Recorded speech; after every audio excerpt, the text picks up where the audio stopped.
Welcome to Infinite Business Dynamics. You know, global supply chains are the absolute lifeblood of our economy. But lurking within them can be some pretty significant social risks. Today, we're going to break down the essential ESG terms that every single procurement professional needs to know to build a supply chain that's not just efficient, but ethical and responsible. So here's our game plan. First, we'll dig into the human impact. Then, we'll get into the tools you can use to prevent harm and the frameworks that create accountability. After we connect all the dots, we'll take a look at what the future of procurement holds. Sound good? Let's get started. All right, first things first, let's really understand what's at stake. Because behind every product, every single service, and every process, there is a very, very real human element. Behind every product we use, there's this vast, complex network of people. And inside these systems, as you can see here, risks like forced labor, unsafe working conditions, and wage exploitation are, unfortunately, all too common. And here's the most important part. The decisions made in procurement can either make these problems worse, or they can be an incredibly powerful force for good. So, the big question is, how do we get ahead of these risks? Let's dive into the key tools, the vocabulary really, for proactively finding and stopping harm before it even happens. First up is a big one, Human Rights Due Diligence, or HRDD. Now, this is not a one-and-done checkbox exercise. It's an ongoing process. It's about constantly identifying human rights risks, taking action to prevent harm, and keeping a close eye on your suppliers. This whole idea is rooted in the UN Guiding Principles, and honestly, it's the bedrock of any responsible sourcing strategy. Now for an incredibly critical term, modern slavery. This is an umbrella term for just horrific practices, things like forced labor, human trafficking, and debt bondage. For any organization that wants to be seen as responsible, getting rid of this from your supply chain isn't just a legal thing, it is a fundamental, non-negotiable ethical duty. This slide highlights a really key difference, the legal minimum wage versus a living wage. You see, a living wage isn't just about what's legally required. It's about what a person actually needs to cover basic necessities like food, housing, and healthcare. Because the legal minimum often just doesn't cut it, sustainable procurement really pushes for wages that allow people to have a decent standard of living.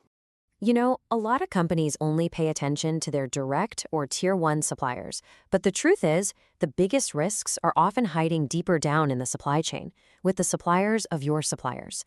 That's where multi-tier visibility comes in. It's all about peeling back the layers and tracing those relationships way upstream to uncover hidden labor risks. The deeper you can see, the better you can manage your risk. It's as simple as that. Okay, we've covered prevention. Now let's talk about accountability. What happens when problems are actually found? These next concepts are all about fixing things, making improvements, and being transparent. When an audit turns up a problem, the answer isn't always to just cut and run. A much better approach is a corrective action plan, or a CAP. Think of it as a structured roadmap for improvement. You start by figuring out the root cause, then you set clear actions and timelines. The goal here is to work with the supplier to actually fix the issue, not just punish them. And this slide illustrates such a crucial point. Sometimes the problems in a supply chain actually start with the buyer. Think about it. Unrealistic deadlines, squeezing prices too hard, or making sudden massive order changes, all of that can force suppliers to cut corners, which can lead to exploitation. Ethical buying practices means taking a hard look in the mirror and making sure your own business decisions aren't creating the very risks you're trying to prevent. Now, this next one is a real game changer, worker voice technology.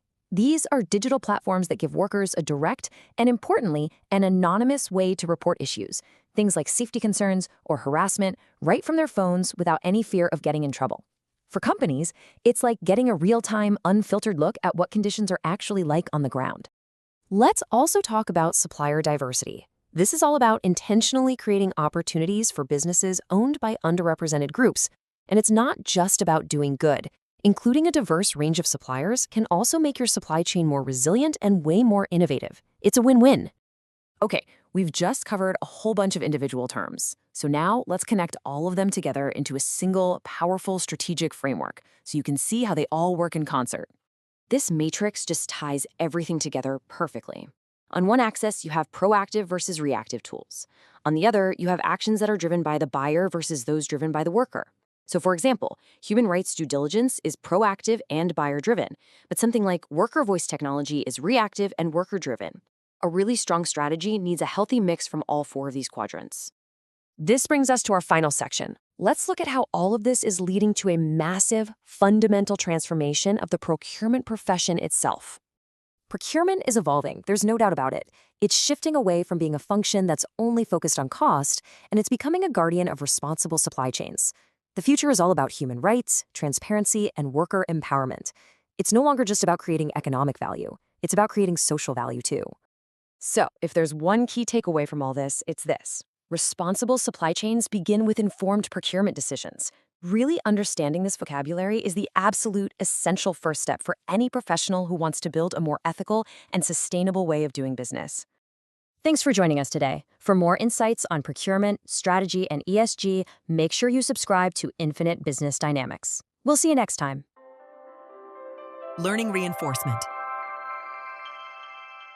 Every smartphone, piece of clothing, and household appliance we use is the final output of a massive hidden network. Millions of workers contribute their labor to these systems long before a product reaches a store shelf. This map illustrates the sheer geographical scale of modern commerce. Raw materials, components, and finished goods trace intricate paths across continents, requiring immense human labor at every single node to keep the system moving. But as these supply chains stretch deeper into remote regions, visibility drops. Deep within these opaque networks, severe social risks incubate, entirely out of sight. This diagram highlights lifting specific hazards that emerge within complex supplier networks. Hidden in the tiers of subcontractors, workers frequently face unsafe physical environments, wage exploitation, and in extreme cases, modern slavery and forced labor. Procurement teams hold the leverage here. The contracts they structure, the delivery timelines they enforce, and the suppliers they choose directly dictate the reality on the ground for millions of people. Passive legal compliance does not protect these workers. Without active oversight, the relentless corporate pressure to lower costs will inevitably push vulnerabilities down the chain until someone is exploited. This graphic outlines Human Rights Due Diligence, or HRDD. It is a structured process organizations use to systematically map their networks, identify where workers are at risk of harm, and continuously monitor their suppliers' labor practices. The HRDD framework derives its authority from the United Nations Guiding Principles on Business and Human Rights, creating a global standard for how companies must evaluate their impact on people. This breakdown categorizes the most severe risk HRDD aims to prevent: modern slavery. It encompasses human trafficking, hazardous child labor, and debt bondage, where workers are physically or financially trapped by their employers. This chart reveals a critical gap in compensation standards. The dashed line represents a legal minimum wage, which frequently fails to cover basic survival costs. Sustainable procurement evaluates suppliers based on a living wage, income that actually pays for food, housing, healthcare, and education. This model illustrates multi-tier supply chain visibility. If an organization only audits its direct, Tier 1 suppliers in the center, it misses the severe exploitation hiding in the outer rings, where the raw materials are actually mined and harvested. Checking a box on a direct supplier's intake form is a blind spot. Real accountability means tracing materials all the way back to their origin and actively hunting for risks in the unseen tiers of the supply web. When audits do uncover labor violations, organizations implement a corrective action plan. This staircase details the process, starting with a root cause analysis and moving up through clear remediation steps and defined implementation timelines. The objective of this plan is rehabilitation. Dropping a non-compliant supplier immediately often leaves the exploited workers in an even worse financial position. The plan forces the supplier to tangibly improve their practices. This scale demonstrates how a buyer's own internal behavior creates external risks. If procurement teams demand sudden order changes, unrealistic deadlines, or aggressive price cuts, they mathematically force their suppliers to cut corners, leading directly to excessive overtime and unsafe conditions. To combat these blind spots, supply chains are adopting worker voice technology. This diagram shows how digital platforms bypass factory management entirely, giving workers a direct, anonymous channel to report grievances straight to the buyer. This quadrant outlines supplier diversity. By intentionally shifting contract spend toward minority-owned, women-owned, and small local enterprises, procurement teams actively build economic inclusion and resilience into their networks.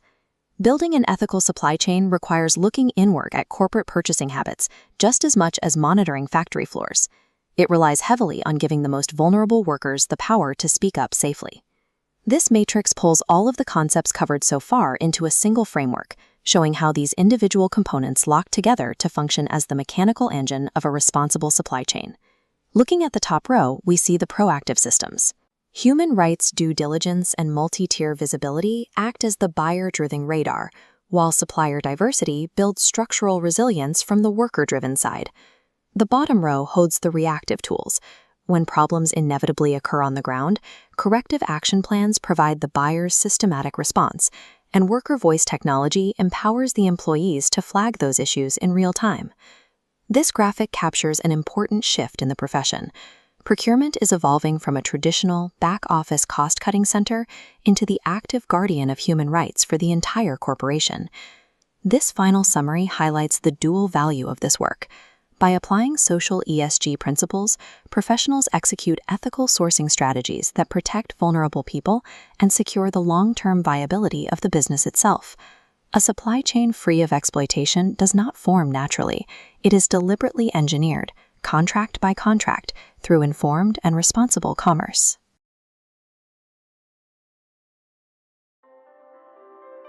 Anatomy of a supply chain failure.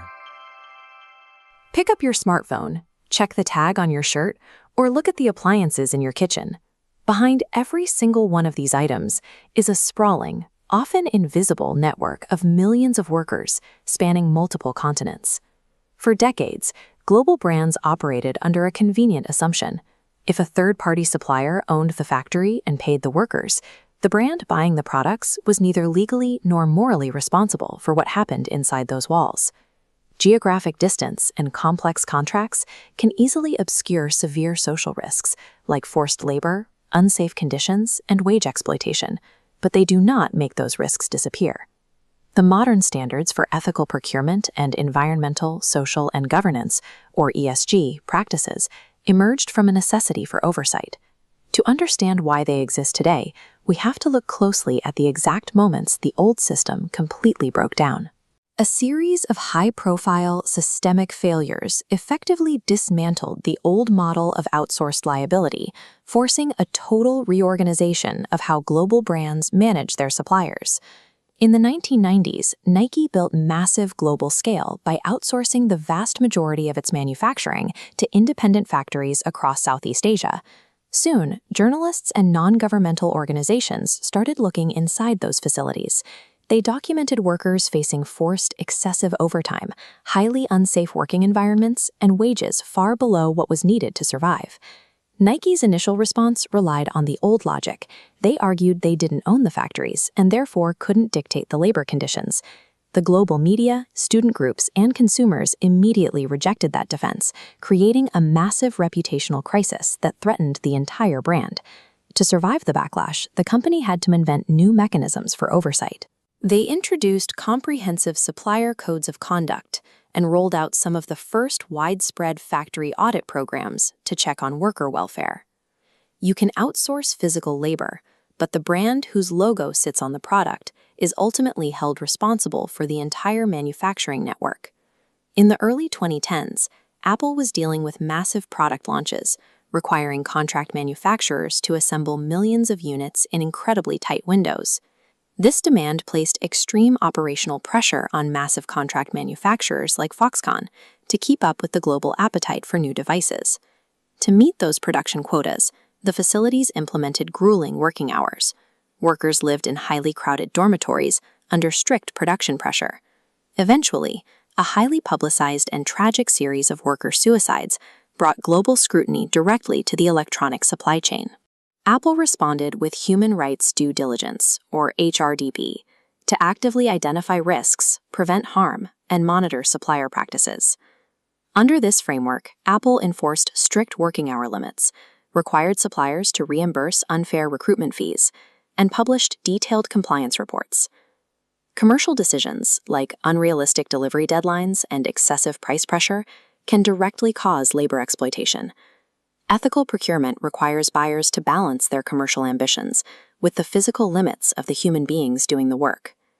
In 2013, the global apparel industry was operating under intense pressure to cut costs, relying heavily on garment manufacturing hubs in places like Bangladesh. Despite workers reporting visible, deep structural cracks in the walls of the Rana Plaza building, they were ordered to keep working. Shortly after, the building collapsed, killing more than 1,000 workers and injuring thousands more. In the aftermath, many global brands discovered they had a profound blind spot. Because suppliers frequently subcontracted work to lower-tier factories without reporting it, several major companies didn't know their clothing was stitched inside that specific building. The disaster forced international brands, labor organizations, and governments to collaborate on the Accord on Fire and Building Safety in Bangladesh. This initiative mandated end-to-end structural inspections and legally binding accountability for the physical safety of workers. Tracing operations beyond direct Tier 1 suppliers acts as a critical safeguard against the unmonitored subcontracting that leads to catastrophic human failure deep within the chain. Organizations have proven that ethical supply chains can be engineered intentionally. Look at Unilever's vast agricultural operations, which source raw materials like tea, cocoa, and palm oil from farmers across developing economies.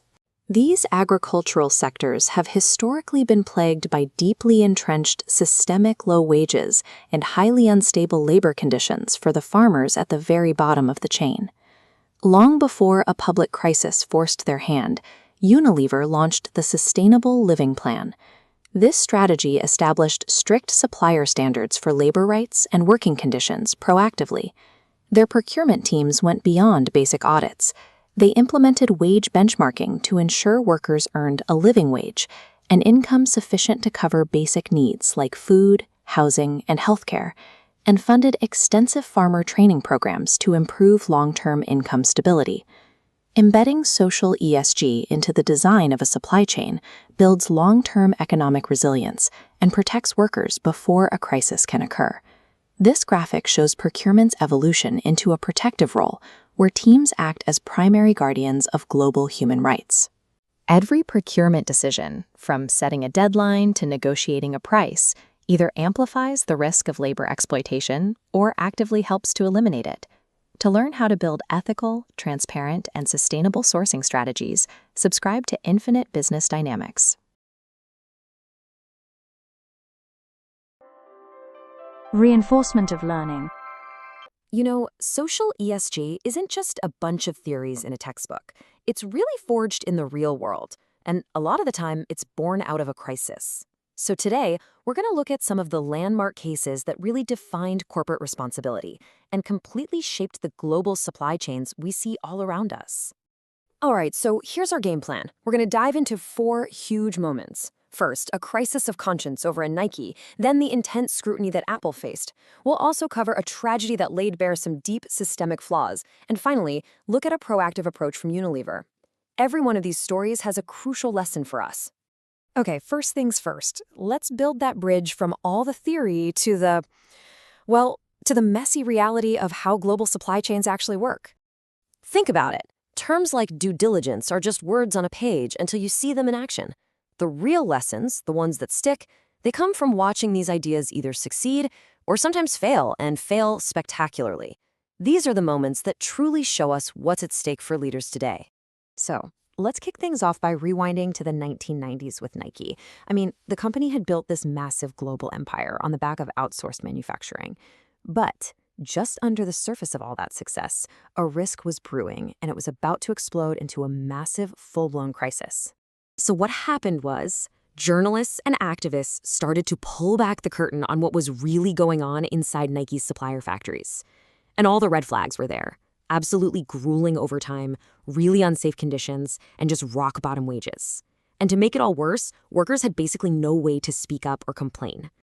And boom, just like that, Nike became the poster child for outsourcing gone wrong. The company's first reaction? To say, hey, these aren't our factories. It just didn't fly with the public. The damage to the reputation was absolutely immense. This crisis really forced a total transformation. Nike's response pretty much wrote the playbook for the entire industry. They created codes of conduct, they scaled up their factory audits, and this was a huge move at the time. They made their supplier list public. This was, for all intents and purposes, the birth of modern responsible sourcing. Okay, now let's jump ahead to the 2010s.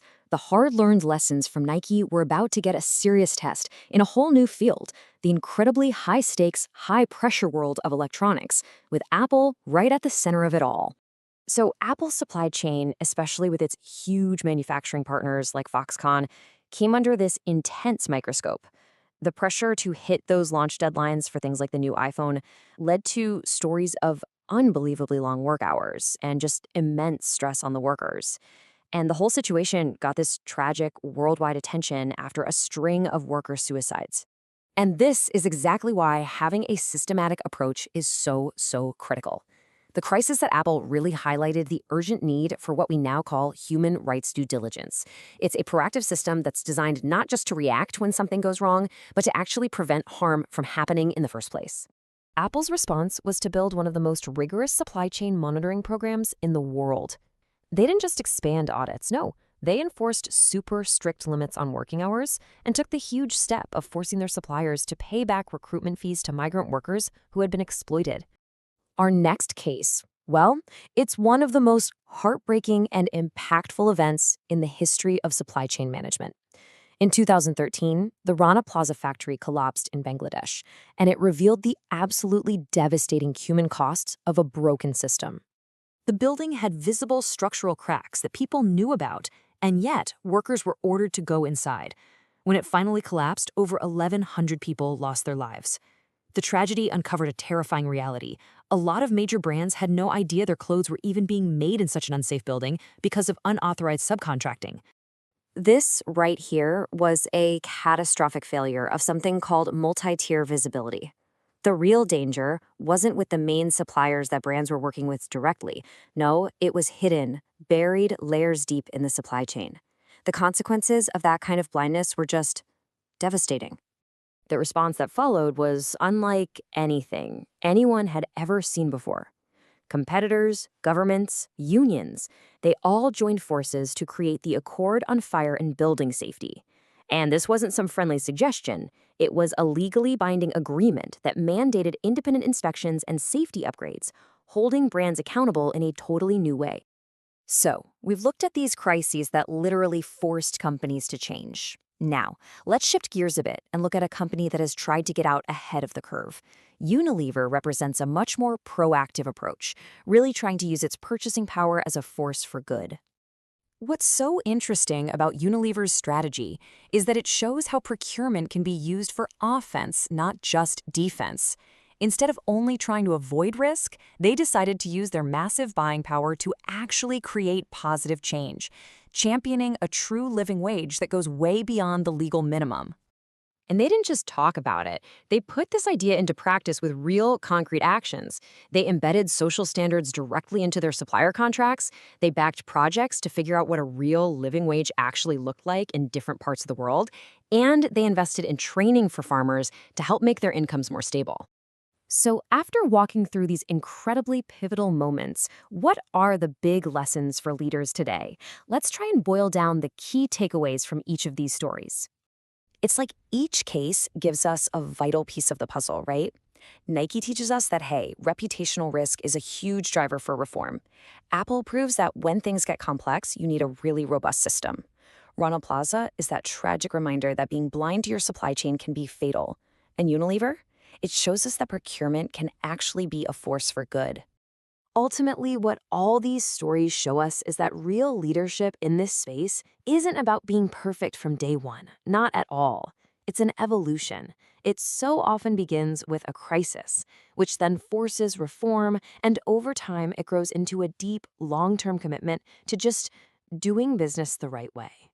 These stories make it clear that building responsible supply chains is a constant journey, and it all starts with making informed decisions.